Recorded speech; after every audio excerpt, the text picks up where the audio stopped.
हर हर महादेव साथियों, आप सभी का आपके अपने चैनल लव यू जिंदगी में तहे दिल से स्वागत है। आप सुन रहे हैं अर्चना वर्मा की लिखी हुई कहानी वफा। अब हम करेंगे का 64 भाग। ईशानी चुपचाप रणविजय को जाते हुए देख रही थी। वह रणविजय से जैसे कुछ पूछना चाहती थी।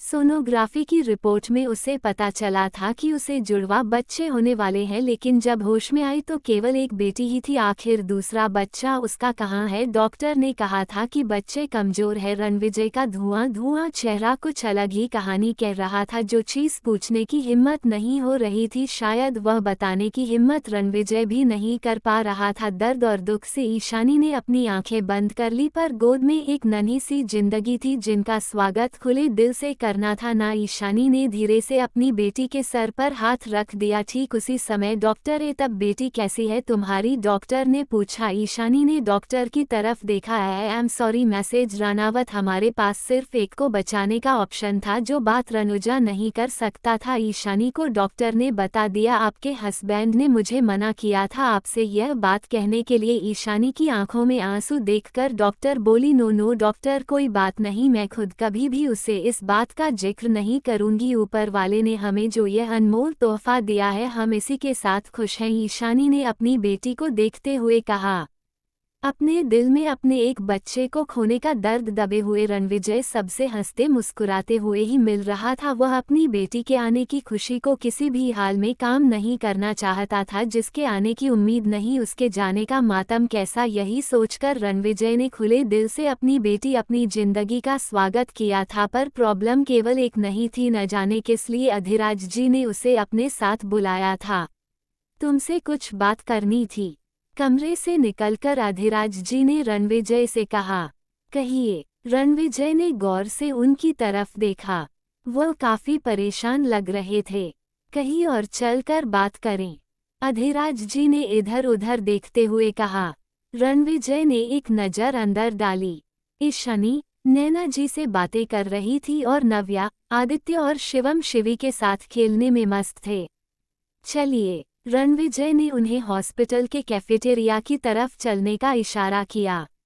वहां नहीं, मेरे साथ आओ। जी रणविजय को अपने साथ लेकर अपनी गाड़ी की ओर आए। थोड़ी ही देर में उनकी गाड़ी शहर से दूर एक सुनसान रास्ते की ओर जा रही थी। रणविजय कुछ पूछना चाह रहा था, लेकिन अधिराज जी के चेहरे के भाव बड़े ही गंभीर थे। अधिराज जी ने कच्चे पक्के रास्ते से होते हुए गाड़ी एक सुनसान फार्म हाउस के आगे लगा दी।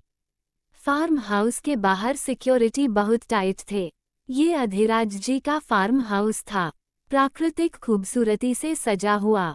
यहाँ पर ऐशो आराम की हर सुविधा मौजूद थी, पर यहाँ किसी को आने की इजाजत नहीं थी, यहाँ तक कि आशुतोष और आदित्य को भी नहीं। रणविजय ने काफी कुछ इस फार्म हाउस के बारे में अपने पापा और आदित्य से सुन रखा था, पर रणविजय समझ नहीं पा रहा था कि अधिराज जी उसे यहाँ क्यों लेकर आए हैं। अंदर कमरे में पहुंचकर अधिराज जी ने उसे बैठने का इशारा किया और खुद अंदर अपने कमरे में चले गए। कुछ देर बाद जब वह वापस आए तो उनके हाथ में एक लाल फाइल थी। तब तक नौकर ने आकर रणविजय के आगे खाने पीने का काफी सामान रख दिया था।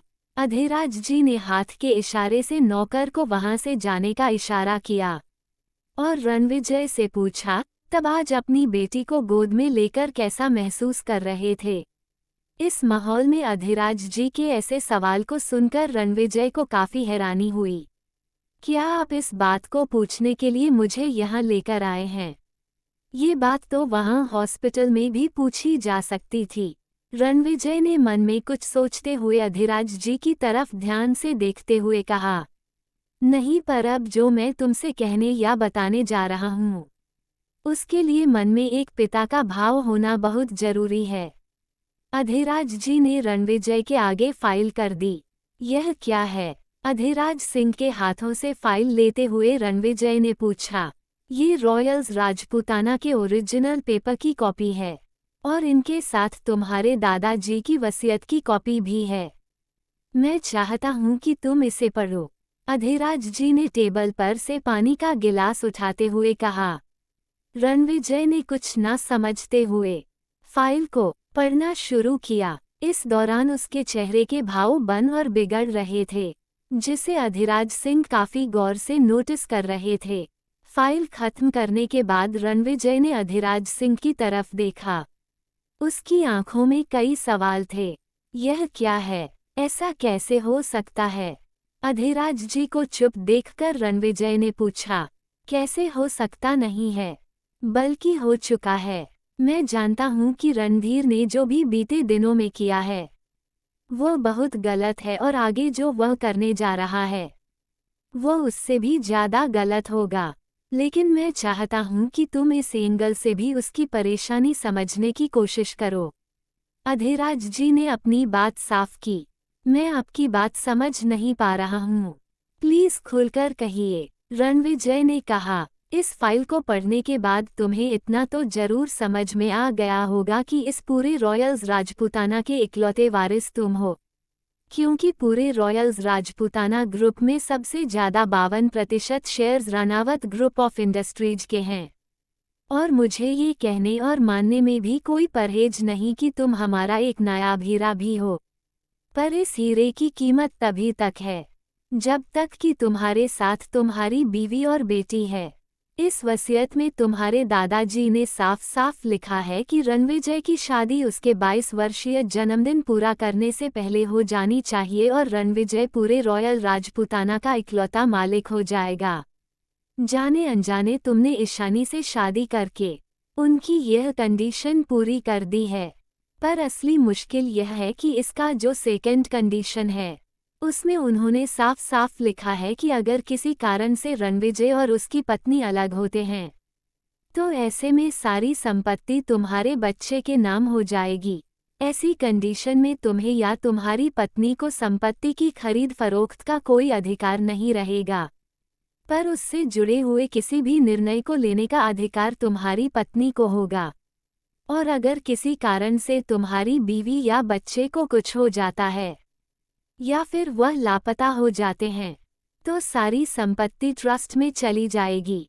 इसका सीधा मतलब है कि रॉयल्स राजपूताना का नामो निशान मिट जाएगा। अधिराज जी ने रणविजय को समझाते हुए कहा, ये सब कुछ तो मैं पढ़ ही चुका हूँ, पर आप कहना क्या चाह रहे हैं वह मैं नहीं समझ पा रहा, रणविजय ने कहा। उसके इस बात पर अधिराज जी मुस्कुरा दिए। क्या तुम ये भी नहीं समझ पा रहे कि आखिर तुम्हारे दादाजी ने ऐसी वसीयत क्यों बनाई? अधिराज जी ने पूछा। मुझे क्या पता, ये सब कुछ मेरे सर के ऊपर से जा रहा है, रणविजय ने अनभिज्ञता जाहिर की। उन्होंने ऐसी वसीयत इसलिए बनाई ताकि भविष्य में तुम रणधीर सिंह रानावत की राह पर ना चलो, अधिराज जी ने कहा। रणविजय गौर से उनकी बात सुन रहा था। तुम अच्छी तरह से जानते हो कि साधना भाभी तुम्हारे पापा की जिंदगी में कैसे आई, तुम्हारी माँ के साथ क्या हुआ, लेकिन तुम यह नहीं जानते इन सब के बीच रणधीर ने क्या झेला। तुम्हारी माँ की असामयिक मृत्यु के बाद तुम्हारे दादाजी और सब में साधना भाभी को रणधीर की पत्नी के रूप में अपना लिया था, लेकिन उनकी हरकतों ने उन्हें इस एंगल से सोचने के लिए मजबूर कर दिया था।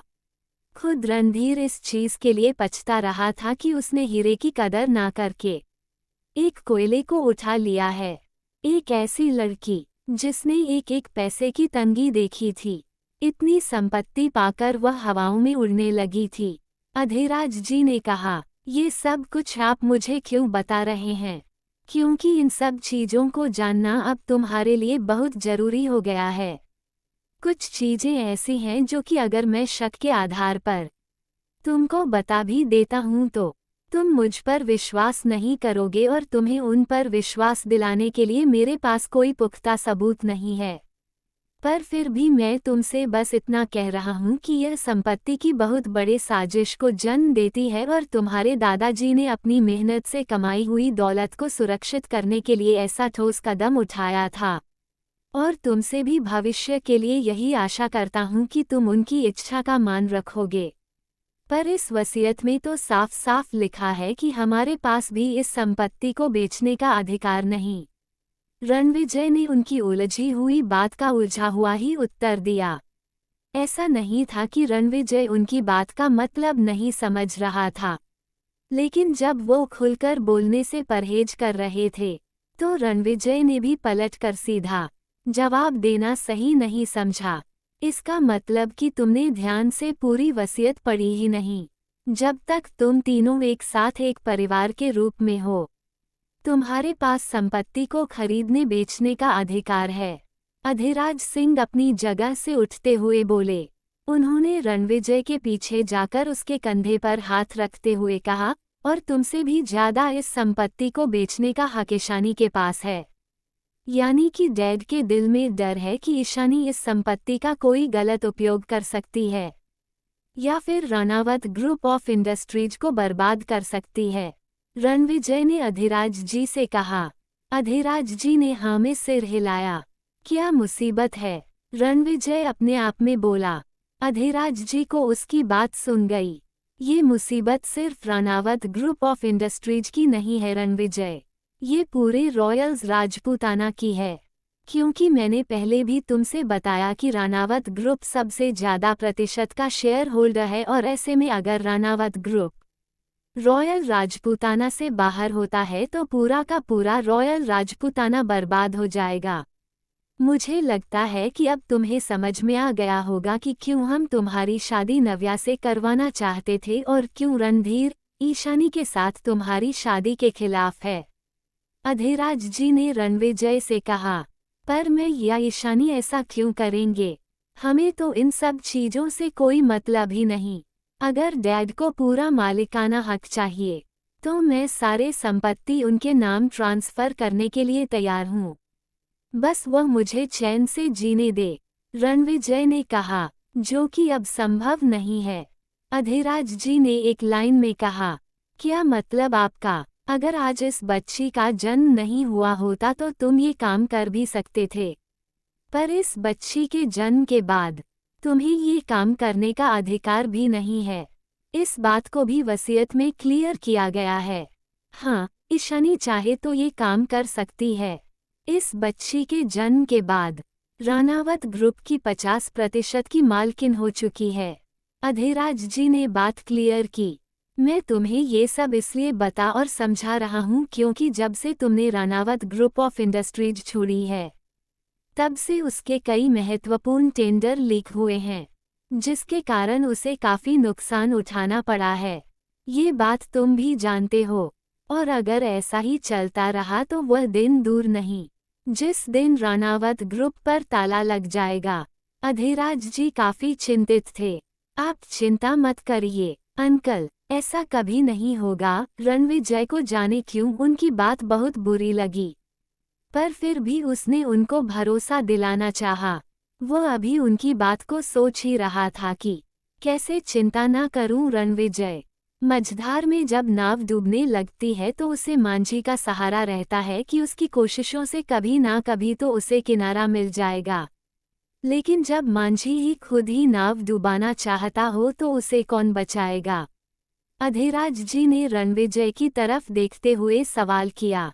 कहीं आप लोगों को ऐसा तो नहीं लग रहा कि इन सब के पीछे मैं या ईशानी है? रणविजय, जो उनके पहले बात को ही अभी तक सोच रहा था, दूसरी बात से बिल्कुल तिलमिला गया। पागल हो गए हो क्या तुम? जब सब कुछ पहले से ही तुम्हारा है तो फिर तुम ऐसा काम करोगे भी क्यों? पर जिसने भी यह सारा काम किया है उसकी पहुंच रानावत ग्रुप के अंदर तक है। इतना ही नहीं, नवीन जी की मौत के बारे में भी उसे सब कुछ पता है। ऐसे में मैं तुमसे बस इतना ही कहना चाहता हूँ कि बेटा, आज के बाद अपने आँख और कान खुले रखना। तुम्हारी एक गलती और सब कुछ खत्म हो जाएगा, और ऐसे में मैं भी तुम्हारी कुछ मदद नहीं कर पाऊंगा। अधिराज जी ने रणविजय को समझाते हुए कहा। वैसे एक बात बताओ, आज पैसों का इंतजाम कैसे किया? 2 महीने से तुम्हें सैलरी नहीं मिल रही, और ऊपर से आज तुम नौकरी भी छोड़कर आ चुके हो। कैसे चल रहा है सब कुछ? अधिराज जी ने रणविजय से पूछा। अधिराज जी की बात सुनकर रणविजय ने अपना सर झुका लिया। मैंने अपना घर बेच दिया, रणविजय ने धीरे से कहा। क्या? अधिराज जी परेशान हो गए। अपनी तमाम मुश्किलों को अपने स्तर पर हल करते हुए रणविजय ने इतना बड़ा कदम उठाया था। अधिराज जी चुपचाप उसका चेहरा देख रहे थे। जाने क्या अब होने वाला था, आगे जानने के लिए बने रहे अगले भाग तक। तब तक के लिए वीडियो को लाइक और चैनल को सब्सक्राइब करना मत भूलिएगा। कहानी पसंद आती है तो अपने दोस्तों के साथ भी इसे शेयर कीजिए। खुश रहिए, स्वस्थ रहिए, मस्त रहिए, हंसते रहिए, मुस्कुराते रहिए और यही YouTube पर मिलते रहिए। मिलते हैं अगले भाग के साथ। हर हर महादेव।